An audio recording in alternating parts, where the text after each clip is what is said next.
Hello and welcome to our quick tutorial here. I hope this will record well. I am doing a big file transfer in the background of about 100 gigs, so hopefully that'll not slow stuff down too much.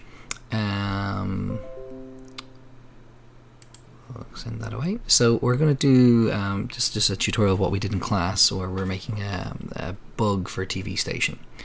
So I'm going to select my default cube here and press X and delete it, and I'm going to left click here, select my camera and press Alt or and Alt G, which is reset location and reset rotation.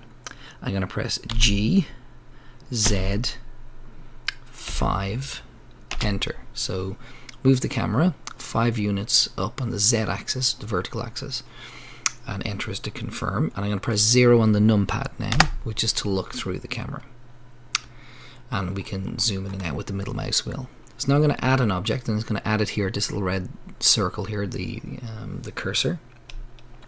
So I'm going to go to the add menu and go add text. Initially it's going to scale this down a little bit. And then to change the text I press the tab key, or I can enter into edit mode. And then it's just, I'm like in a word processor, so it's backspace. I'm going to press Bife, B-I-F-E, and space TV. And now I'm back to object mode. I've pressed tab again. So again, I'm going to press scale.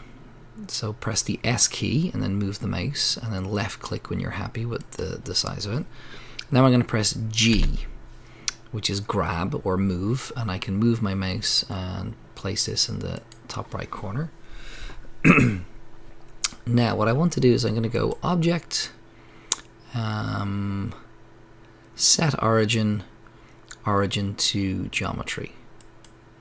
So I'm just going to press Ctrl Z, so show you what I've done there. So this little orange dot here, when I press OR, that's what I rotate around, and I want it to rotate around the middle of its text. So I go object, set origin to geometry, and now it's here just where the E is. So if I press OR, it'll rotate that way. Or if we see this green line here, that's the Y axis. If I press OR Y, I'll rotate that way. Okay. So before we do that, we're just going to change this text a little bit. So I'm going to press this A icon here, which is the properties window. So I'll make it a little bit bigger. There's some fairly basic sort of functions here, so we can change the font if we wanted to. So most fonts on your PC are in C, Windows fonts. And this will preview the fonts for you if you want. So I can see them here. So we'll pick a scripty one here. So we'll pick that one and go open font. And you can see my font here has changed. So that's our first step. Then if we want to, we can do all sorts of interesting things here to the text. So I'm going to have a look at, first of all, it's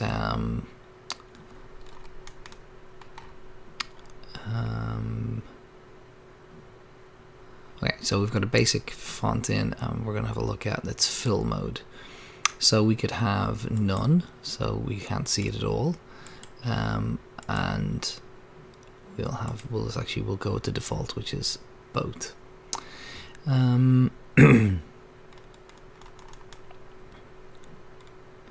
So the next thing we want to do is we want to have a little play with some of the settings that we can do here with the text. So we want to do some extrusion to turn the text into something that is a bit more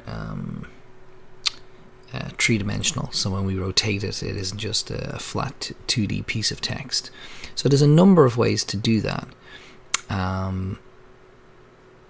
So we can look here at the data that goes with the text. Or what we'll do now is we're going to go object, convert to mesh. So what we had was a piece of text which was based on vectors, and now what we have, if we go into edit mode here, we can no longer change the text. Now what we have is a mesh object that has vertices in it. Okay, so let's have a little look at how we deal with that. So let's go back to where we were. So what we're going to do is, with this selected, now that we've converted it, we're going to go edit mode, and then we'll press A to select all of the vertices, and press number 1 on the numpad and then number 5 on the numpad, and then zoom in a bit. And number 1 brings us into front view, and 5 toggles between perspective and orthographic. So now we've got a line of faces that are here lying flat on the Z plane. So we're going to press E for extrude, and then just move our mouse up. And how high we move it up is just to personal taste. So I'm going to left click now, and now I'm going to hold down the middle mouse button and just rotate so we can see what we've got. Oops. So this is our Biffy TV text.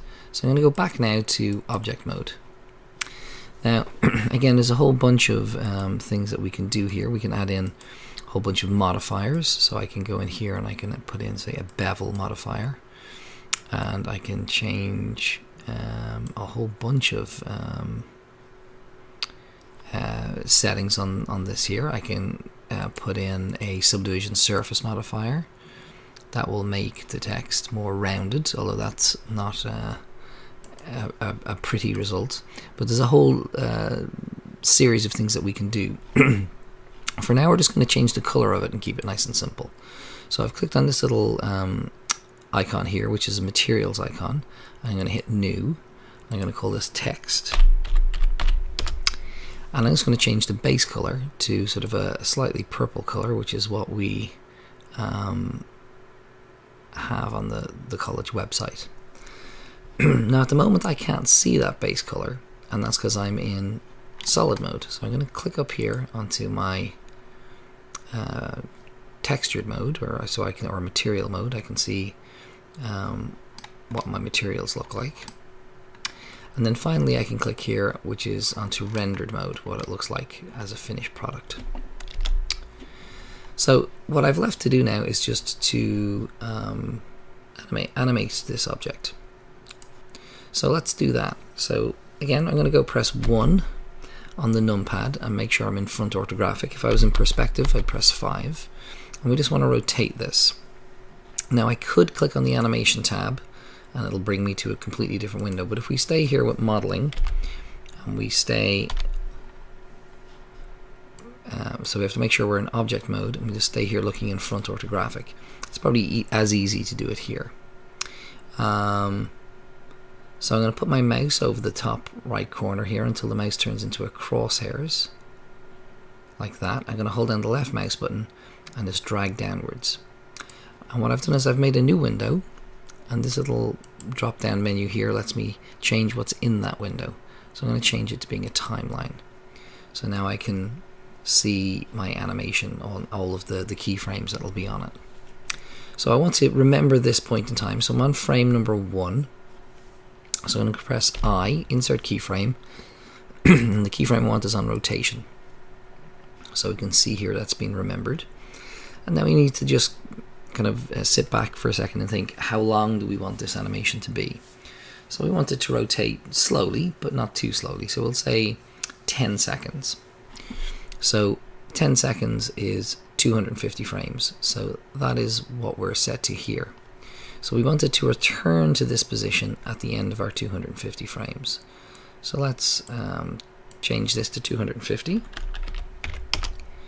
And then keyframe exactly the same way here. So I'm going to press I, insert keyframe on rotation. Now, so what we want is halfway through this, which would be 125, we want this to turn around. Oops, let me do that. So I'm going to go to frame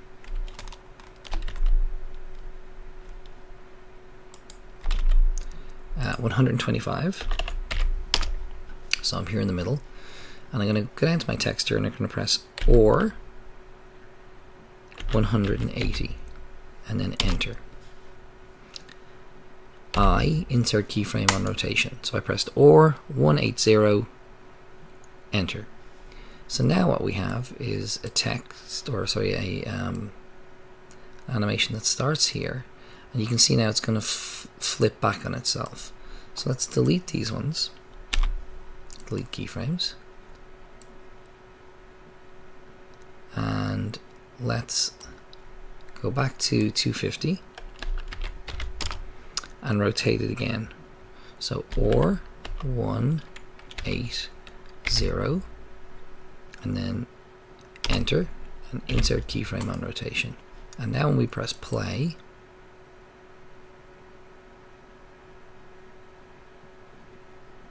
it'll rotate all the way around. So let's have a look at that through the camera. So if I press 0 on the numpad, this is our Bife TV logo animation. Now if you've got a keen eye, you'll notice that that animation isn't linear in its speed.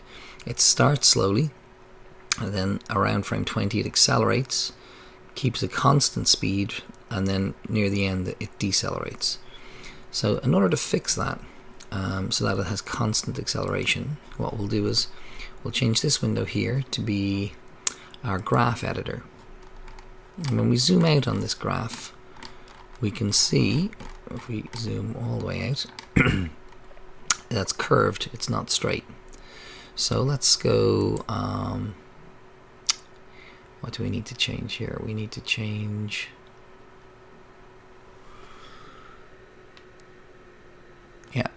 extrapolation mode, and we need to change it to be linear. So when I click on this, oh no, I need to press A first to select all of these. Then we need to go channel, extrapolation,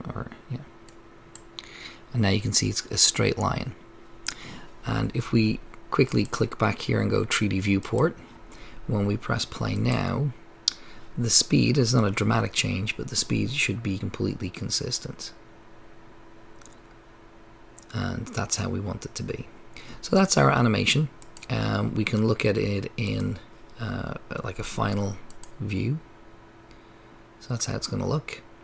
And the only other thing now that we can play with, or we can have make it look a little bit more interesting, is if we open up our collection here and we look at our light. So let's go back to material mode and let's spin around a bit, and this is our light. So it's quite far away from our object, so let's move it in a bit closer, and we'll change to the light settings here, so it's a point light. And again, we'll go back to rendered, and we can see that the light, because it's closer, is considerably brighter, so I can reduce the energy. And let's again look back through the camera. Now, what might be nice here is if we change this from being a point light to being a spotlight. And I can rotate this on the y-axis, and I can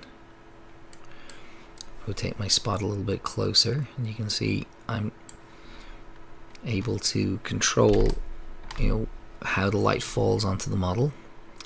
And also I have a blending mode here, so how kind of hard the edge of the spotlight is.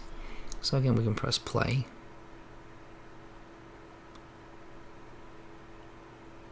And see our model. Now before we go any further, we're just going to save this. We're going to go File, Save As, and we'll call this BIFE, which is the name of the college, and then BUG for bug. And we'll just save that. And now before we go any further, we're just going to go to the world view. Now if I click on shading here and I look through my camera, we can see that the background of the world is grey. And we're not interested in it being grey, we want it to be black. So I'm going to go from object here to world. Again, click back on this little icon here and say use nodes. So I'm just zooming in with my middle mouse wheel, and excuse me, the background strength is 1, which is why it's grey. So let's just remove that and make it 0, and then go to rendered mode, and we can see it's gone to black. Now if we click back on our lamp and we change the blending here, and then we press G to move it, we can get quite a nice effect just by moving the spotlight. So I'm going to go back to my modeling tab and press play. Oh, I'm playing backwards here. Let's play forwards.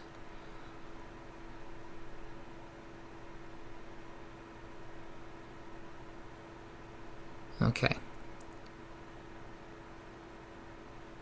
So that's not too bad. It's quite dramatic. So we might just light it a little bit more. And maybe reduce the power of the light a little bit.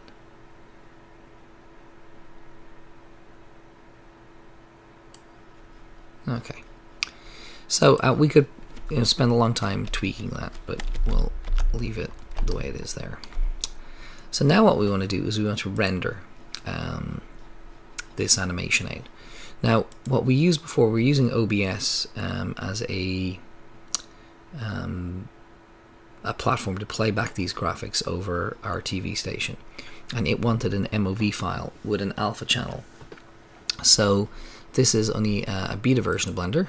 I don't know if in later versions they'll have different output options, but let's have a look at what we have available to us here. So first of all, it's we need to change the render engine. So it's going to go file save here because it's exactly how we want it. So I'm going to change to being the Cycles render engine.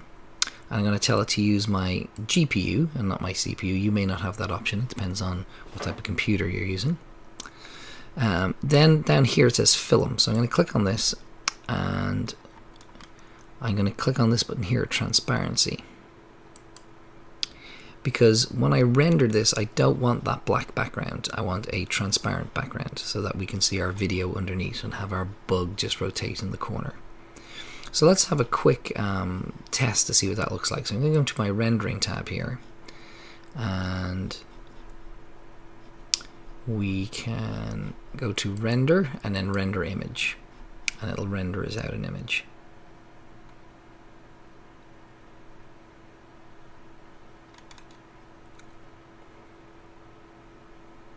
Okay, so we can see here we've got a checkered pattern in the background, which is our alpha channel, which is our transparency, and we can see our text here.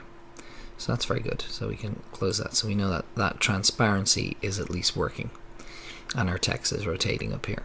Okay, so now let's have a look at our output options. So we'll go back to, or we can click here, and it's outputting in HD, which is what we want. It's outputting the correct range of frames, so from 1 to 250. We should change our frame rate to 25 because we're using PAL video. Let's output it to, so set the folder for output to my desktop and then to Bife projects. And we may refine that in a minute. And then we'll have a look at our output options here. So I can't output it as a QuickTime file. So what I may do is convert a PNG sequence, which is an image sequence, to QuickTime in After Effects. So we'll leave it as a PNG sequence. It's got RGBA selected, so it's going to save an alpha channel. So let's go back here and not just dump all these photos here. So let's make a new folder, and we'll call it Bife Bug, and in here we'll just call this Bug. And so in this folder here, it's going to make 250 images. And those 250 images we are then going to import into After Effects and output as a QuickTime file. And I won't include that part in this because if we're 14 seconds per frame, then we'll have 215 times that or 250 times that to wait. So we'll do that in class again, but we probably won't use this technique very often at all. It was just to show you 3D text in a 3D piece of software. So I'm going to go to my render window, and I'm going to go rendering, render animation. And as it renders away here, I'm just going to stop the recording.